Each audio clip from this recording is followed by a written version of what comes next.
രണ്ടാമത്തെ ബ്ലോക്കിലെ മൂന്നാമത്തെ യൂണിറ്റ് ആയ definition and levels of biodiversity എന്ന് പറഞ്ഞ ഒരു യൂണിറ്റ് ആട്ടോ നമ്മൾ ഇന്ന് ഡിസ്കസ് ചെയ്യാൻ പോകുന്നത്.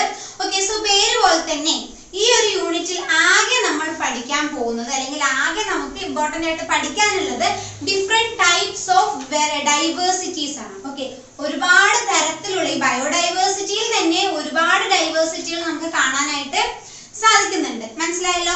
ആ ഡൈവേഴ്സിറ്റികളൊക്കെ ഏതാണ്, അവരുടെയൊക്കെ പ്രത്യേകതകൾ എന്താണ്, അതെന്തിനെയാണ് ഡെപിക്റ്റ് ചെയ്യുന്നത്, ഇത്തരത്തിലുള്ള കുറച്ച് കാര്യങ്ങൾ മാത്രമേ നമ്മൾ ഈ യൂണിറ്റിൽ എന്ത് ചെയ്യുന്നുള്ളൂ, ഡിസ്കസ് ചെയ്യുന്നുള്ളൂ. കേട്ടോ, സിമ്പിൾ ആയ ഒരു ലെസൺ ആണ്, വളരെ ചെറിയൊരു ലെസൺ ആണ് കേട്ടോ. സോ നിങ്ങൾക്ക് ഒന്ന് മനസ്സിലാക്കി എടുത്ത് നമുക്ക് കേട്ട് കഴിഞ്ഞാൽ തന്നെ നിങ്ങൾക്ക് മനസ്സിലാവും. ഓക്കെ, സോ നമുക്ക് തുടങ്ങിയാലോ എന്നാല്. Okay, so levels of biodiversity അല്ലേ. ആദ്യം തന്നെ പറയാം എന്താണ് ഈ ബയോഡൈവേഴ്സിറ്റി എന്ന് പറയുന്നത്.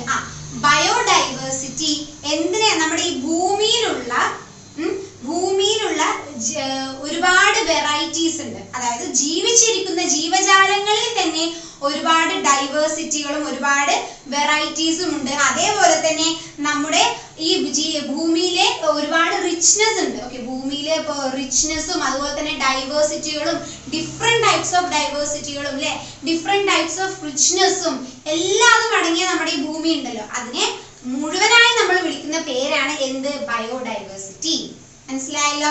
ഒന്നുകൂടെ ഞാൻ പറഞ്ഞുതരാം. അതായത് ഭൂമിയിലുള്ള, നമ്മുടെ ഭൂമിയിൽ നിലനിൽക്കുന്ന ഒരുപാട് വ്യത്യസ്ത തരമായ ഡിഫറെന്റ് ആയിട്ടുള്ള വെറൈറ്റീസ് ഓഫ് ലൈഫ്, ജീവജാലങ്ങൾ ഒരുപാട് വെറൈറ്റീസ് ഓഫ് ലൈഫും അതേപോലെ തന്നെ അവയുടെയൊക്കെ റിച്ച്നെസ്സും എല്ലാം തന്നെ ഡെപിക്റ്റ് ചെയ്ത് കാണിച്ചു തരുന്ന ഒരു ടേം ആണ് എന്ത്, ബയോഡൈവേഴ്സിറ്റി എന്ന് പറയുന്നത്. ഇനി ബയോഡൈവേഴ്സിറ്റി എന്ന് പറഞ്ഞ ആ വാക്കിന്റെ അർത്ഥം കൂടി നമുക്കൊന്ന് നോക്കിയാലോ. ബയോ എന്ന് പറഞ്ഞാൽ അതിനർത്ഥം എന്താ, ലിവിങ്, ജീവിക്കുന്ന അല്ലെങ്കിൽ ജീവിച്ചുകൊണ്ടിരിക്കുന്ന.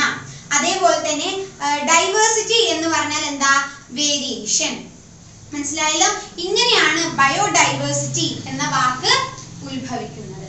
ഓക്കെ, സോ നമുക്കിനി നേരെ നമ്മുടെ മെയിൻ പോയിന്റിലോട്ട് പോകാം അല്ലെ. നമ്മളിപ്പോ ബേസിക് ആയിട്ടുള്ള ബയോഡൈവേഴ്സിറ്റിയുമായി നമ്മൾ അറിഞ്ഞിരിക്കേണ്ട കുറച്ച് ബേസിക് കോൺസെപ്റ്റുകൾ നമ്മളിപ്പോ മനസ്സിലാക്കി അല്ലെ. ഇനി നമ്മൾ നോക്കാൻ പോകുന്നത് ഞാൻ നേരത്തെ പറഞ്ഞ പോലെ തന്നെ ഡിഫറെന്റ് ലെവൽസ് ഓഫ് ബയോഡൈവേഴ്സിറ്റികൾ. ഓക്കെ, ഒരുപാട് ബയോഡൈവേഴ്സിറ്റി ഉണ്ട്. ബയോഡൈവേഴ്സിറ്റി എന്ന് പറയുന്നത് ഒറ്റ ടേം ആണെങ്കിലും അതിന്റെ ഉള്ളിൽ തന്നെ ഒരുപാട് ഡൈവേഴ്സിറ്റികൾ നമുക്ക് കാണാനായിട്ട് സാധിക്കും. ഓക്കെ, സോ അത് ഏതൊക്കെ, അതേപോലെ തന്നെ അതിന്റെയൊക്കെ പ്രത്യേകതകൾ എന്താ, അതിനെയൊക്കെ ഡിഫൈൻ ചെയ്ത് എഴുതാനൊക്കെ നമുക്ക് എക്സാമിൽ ചോദിക്കാറുണ്ട്. ഓക്കെ, സോ ഡിഫൈൻ 5 മാർക്കിനും 3 മാർക്കിനും ഒക്കെ നിർബന്ധമായിട്ട് ചോദിക്കുന്ന കുറച്ച് ലെവൽസ് ആണ് ഇനി നമ്മൾ നോക്കാൻ പോകുന്നത്. ഓക്കെ, ആകെ കുറച്ചേ ഉള്ളൂ, നമുക്കത് നോക്കാം.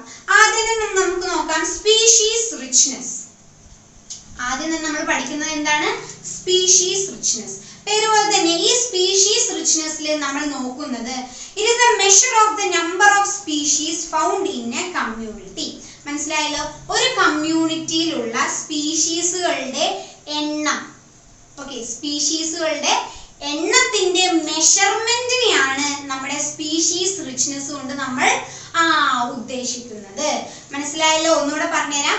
ഒരു കമ്മ്യൂണിറ്റിയിലുള്ള ഡിഫറെന്റ് ടൈപ്സ് ഓഫ് അല്ലെങ്കിൽ ഡിഫറെന്റ് സ്പീഷീസ് ഉണ്ടല്ലോ, ഒരു കമ്മ്യൂണിറ്റിയിൽ നമുക്ക് കണ്ടുപിടിക്കാവുന്ന സ്പീഷീസുകളുടെ നമ്പർ, ആ നമ്പറിന്റെ ഒക്കെ മെഷർമെന്റ് ആണ് എന്ത്, നമ്മുടെ സ്പീഷീസ് റിച്ച്നെസ്. അത് സ്പീഷീസ് റിച്ച്നെസ്സിൽ ഇൻക്ലൂഡ് ചെയ്യുന്നത്. മനസ്സിലായോ? പക്ഷെ ഇവിടെ ശ്രദ്ധിക്കേണ്ട ഒരു കാര്യം എന്താന്ന് വെച്ചാൽ അത് ഈ നമ്പറിന്റെ മെഷർമെന്റ് മാത്രമേ എവിടെയുള്ളൂ, സ്പീഷീസ് റിച്ച്നെസ്സിലുള്ളൂ. പക്ഷെ എന്തില്ല, not the abundance of the species അല്ലെ. ആ സ്പീഷീസിന്റെ അബുഡൻസ്, അതെന്താ, സമൃദ്ധികൾ അല്ലെ, സമൃദ്ധികൾ നമുക്ക് ഈ ഒരു കൂട്ടത്തിൽ അല്ലെങ്കിൽ ഇതിൽ ഇൻക്ലൂഡ് ആയി വരില്ല. മനസ്സിലായല്ലോ? Only the measurement of the number of species in a community. മനസ്സിലായല്ലോ? ഇത് മാത്രമേ എവിടെ കാണിക്കുള്ളൂ? സ്പീഷീസ് റിച്ച്നെസ്സിൽ കാണിക്കുള്ളൂ. മനസ്സിലായല്ലോ?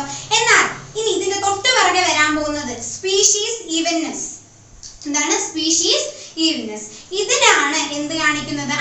ഇതിലാണ് നമ്മുടെ നോക്കാം, species evenness takes into account of number of species, അല്ലേ? Number of species in a community. അതിന്റെ ഒപ്പം തന്നെ എന്തും കാണിക്കുന്നുണ്ട്, അതായത് നമ്മുടെ അബുഡൻസ് ഓഫ് ദ സ്പീഷീസ്.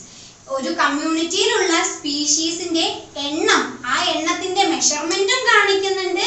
അതേപോലെ തന്നെ സമൃദ്ധി, ആ സ്പീഷീസിന്റെ സമൃദ്ധികളെ കുറിച്ചും എവിടെ നമുക്ക് കാണാൻ സാധിക്കും? സ്പീഷീസ് ഈവൻനെസ്സിൽ കാണാനായിട്ട് സാധിക്കും. മനസ്സിലായല്ലോ?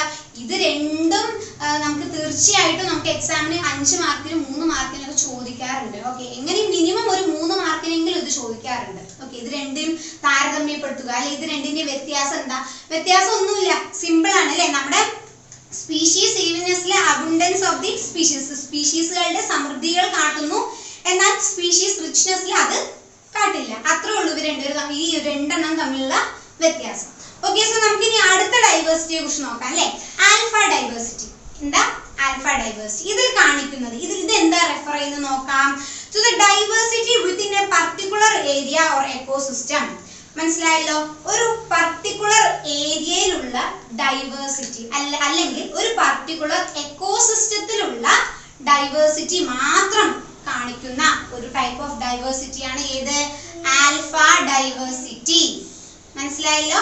ആൽഫ ഡൈവേഴ്സിറ്റി അതായത് ഒന്നുമില്ല, ഒരു പർട്ടിക്കുലർ എക്കോസിസ്റ്റത്തിലോ അല്ലെങ്കിൽ ഒരു പർട്ടിക്കുലർ ഒരു ഏരിയ ചെറിയൊരു ഏരിയ മാത്രം നോക്കി ആ ഏരിയയിലുള്ള ഏതൊക്കെ ഡൈവേഴ്സിറ്റി ഓഫ് സ്പീഷീസ് ആണ് ഇതിലുള്ളത് എന്ന് മാത്രം നോക്കുന്ന ഒന്നാണ് ഏത്? ആൽഫ ഡൈവേഴ്സിറ്റി എന്ന് പറയുന്നത്. ഓക്കെ, ഇനി അടുത്ത് നോക്കാം ബീറ്റ ഡൈവേഴ്സിറ്റി. ഏതാണ് ബീറ്റ ഡൈവേഴ്സിറ്റി? അതെന്താ നോക്കാം. It is A comparison of diversity between ecosystems. അതായത് എക്കോസിസ്റ്റംസിന്റെ ഇടയിൽ ഉള്ള കമ്പാരിസൺ, അല്ലെ? എക്കോസിസ്റ്റങ്ങളിലുള്ള കമ്പാരിസൺ ചെയ്യുന്ന ഒരു ഡൈവേഴ്സിറ്റിയാണ് ഏത്? ബീറ്റ ഡൈവേഴ്സിറ്റി എന്ന് പറയുന്നത്. എക്കോസിസ്റ്റങ്ങൾ തമ്മിൽ എന്ത് ചെയ്യുന്നു? കമ്പയർ ചെയ്യുകയാണ്, അല്ലെ? ഇതിലിതുണ്ട് ഇതിലിതില്ല, അല്ലെ? അങ്ങനെ കമ്പയർ ചെയ്യുന്ന ഒരു ടൈപ്പ് ഓഫ് ഡൈവേഴ്സിറ്റിയാണ് ഏത്? ബീറ്റ ഡൈവേഴ്സിറ്റി എന്ന് പറയുന്നത്. ഓക്കെ, സോ ഇതൊക്കെ നമുക്ക് കുറച്ച് കൺഫ്യൂസിങ് ആണ്, പക്ഷെ നമുക്ക് പഠിച്ചെടുക്കാവുന്നേ ഉള്ളൂ. നമുക്ക് വായിച്ച് നമുക്ക് എന്ത് ചെയ്യാം? മനസ്സിലാക്കി എടുക്കാം. ഓക്കെ, അത്രേ ഉള്ളൂ. ഇനി അടുത്ത് നോക്കാം ഗാമ ഡൈവേഴ്സിറ്റി. എന്താ ഗാമ ഡൈവേഴ്സിറ്റി? അതെന്താ നോക്കാം. It is A measure of the overall diversity for the different ecosystem within A region. അതായത് എന്താ? ഒരു റീജിയനിലുള്ള ഓവറോൾ ഡിഫറെന്റ് എക്കോസിസ്റ്റത്തിന്റെയും ഓവറോൾ ആയിട്ടുള്ള മെഷർമെന്റ്, അല്ലെ? എല്ലാത്തിന്റെയും മുഴുവനായിട്ടുള്ള ഓരോ എക്കോസിസ്റ്റത്തിന്റെയും ഒരു പർട്ടിക്കുലർ റീജിയന്റെ എല്ലാ എക്കോസിസ്റ്റത്തിന്റെയും മുഴുവനായിട്ടുള്ള ഡൈവേഴ്സിറ്റി കാണിക്കുന്ന അല്ലെങ്കിൽ ആ ഡൈവേഴ്സിറ്റിന്റെ മെഷർമെന്റ് കാണിക്കുന്ന ഒന്നാണ് ഏത്? ഗാമ ഡൈവേഴ്സിറ്റി എന്ന് പറയുന്നത്. മനസ്സിലായല്ലോ? ഇതിന് ഓരോന്നും ഓരോ രീതിക്കാണ്, വളരെ മൈന്യൂട്ട് ആയിട്ടുള്ള വ്യത്യാസങ്ങൾ അവർ തമ്മിലൊക്കെ ഉള്ളത്. അപ്പൊ ഒന്ന് അങ്ങോട്ടോ ഇങ്ങോട്ടോ തെറ്റിപ്പോയാല് എല്ലാം തെറ്റും. മനസ്സിലായല്ലോ? സോ അതൊന്ന് ശ്രദ്ധിക്കുക. അപ്പോൾ ഈ പറഞ്ഞ സ്പീഷീസ് റിച്ച്നെസ്സും സ്പീഷീസ് ഈവൻനെസ്സും അതേപോലെ തന്നെ ആൽഫ ഡൈവേഴ്സിറ്റി, അല്ലെ? ബീറ്റ ഡൈവേഴ്സിറ്റി, ഗാമ ഡൈവേഴ്സിറ്റി, ഇതൊക്കെ നന്നായി ഒന്ന് മനസ്സിലാക്കുക കേട്ടോ. ഓക്കെ, സോ ഇനി അടുത്ത് നമുക്ക് നോക്കാൻ പോകുന്നതാണ് ജനറ്റിക് ഡൈവേഴ്സിറ്റി എന്ന് പറയുന്നത്. സോ ജനറ്റിക് ഡൈവേഴ്സിറ്റി എന്നുകൊണ്ട് ഇവിടെ ഉദ്ദേശിക്കുന്നത് ഒരു സ്പീഷീസിൽ അടങ്ങിയിട്ടുള്ള ജനറ്റിക് ക്യാരക്ടേഴ്സിന്റെ നമ്പറിനെയാണ് ഇവിടെ ജനറ്റിക് ഡൈവേഴ്സിറ്റി എന്നുകൊണ്ട് ഉദ്ദേശിക്കുന്നത്, അല്ലെ? സോ അവിടെ ആക്ച്വലി എന്താ ഉദ്ദേശിക്കുന്നത് വെച്ചാല് ഒരു സ്പീഷീസ് അല്ലെങ്കിൽ ഒരു കമ്മ്യൂണിറ്റിയിലുള്ള ഏതെങ്കിലും ഒരു സ്പീഷീസിനെ നമ്മൾ എടുക്കുന്നു. അതിനുശേഷം ആ ഒരു സ്പീഷീസിന്റെ ഏതൊക്കെയാണ് ആ സ്പീഷീസിന്റെ ജനറ്റിക് ക്യാരക്ടേഴ്സ് അല്ലെങ്കിൽ ആ ജനറ്റിക് ക്യാരക്ടേഴ്സിന്റെ നമ്പേഴ്സ് അല്ലെങ്കിൽ അതിന്റെ മെഷർമെന്റ് എല്ലാം, അതായത് ടോട്ടൽ നമ്പർ ആണ് എടുക്കുന്നത്. Okay, total number of genetic character of that species അല്ലെങ്കിൽ of the given species എടുത്തിട്ട് അതിന്റെ നമ്പർ നോട്ട് ചെയ്യുന്ന ആ ഒരു ഡൈവേഴ്സിറ്റി ആണ് നമ്മൾ എന്ത് പറയാ? ജനറ്റിക് ഡൈവേഴ്സിറ്റി എന്നുകൊണ്ട് പറയാം. മനസ്സിലായല്ലോ? ഇത്രയും ഡൈവേഴ്സിറ്റികളാണ് നമുക്ക് ഇതിൽ പഠിക്കാനുള്ളത്, അഥവാ ഇത്രയും ലെവൽ ഓഫ് ബയോഡൈവേഴ്സിറ്റികളാണ് നമുക്ക് പഠിക്കാനുള്ളത്. ഈ പറഞ്ഞതൊക്കെയാണ് ബയോഡൈവേഴ്സിറ്റിന്റെ ഓരോ